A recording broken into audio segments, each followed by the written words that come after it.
tax code where 50% of Americans don't pay any taxes. 30 of the Fortune 500 pay zero taxes. Some they say pay less than zero, and I don't know how you pay less than zero, but they figured it out. That's not fair either. We need a fairer, flatter, simpler tax code. There are $1 trillion in exemptions. $1 trillion in, some of them good, charity, mortgage, others of them where one business gets an exemption and the one across the street doesn't. I think that we need to basically start over and close all these exemptions except for a few, charity and mortgages.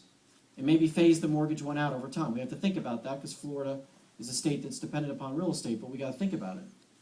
We have to be willing to think about all these things. And if we did that, we could lower all of your taxes. We could take the savings and lower your taxes. And by the way, lower the corporate tax rate. We just passed Japan for the highest corporate tax rate in the world. Now, half the companies aren't paying it. They're paying something less. But the ones that do, is it any wonder why these companies are trying to move overseas where they can pay less? So we need a fairer, flatter tax code. Let's lower your taxes. I think 25% should be the top bracket. I would lower all the brackets, but everybody should pay something. Every company should pay something. If it's fair and flatter, we'll have more jobs, and you'll have more money in your pocket. Yes, sir? Is there some reason why we haven't encouraged more building of refineries in the U.S.? It seems like they're all down on the Gulf Coast, and that's a problematic area. Well, I think there's a couple of reasons. One is there's the sort of not in my backyard problem. But there's also Washington, which is hostile to the building of refineries because the liberals in Washington don't want us using fossil fuels. You know, the president says he wants an all-of-the-above approach, except he doesn't mean that. I mean, I think we all mean that. We want drilling where it makes sense. I think we should drill everywhere it makes sense. We should drill in the Gulf of Mexico. I think it should be 100 miles offshore so we have a nice buffer. We don't want to ruin our tourism.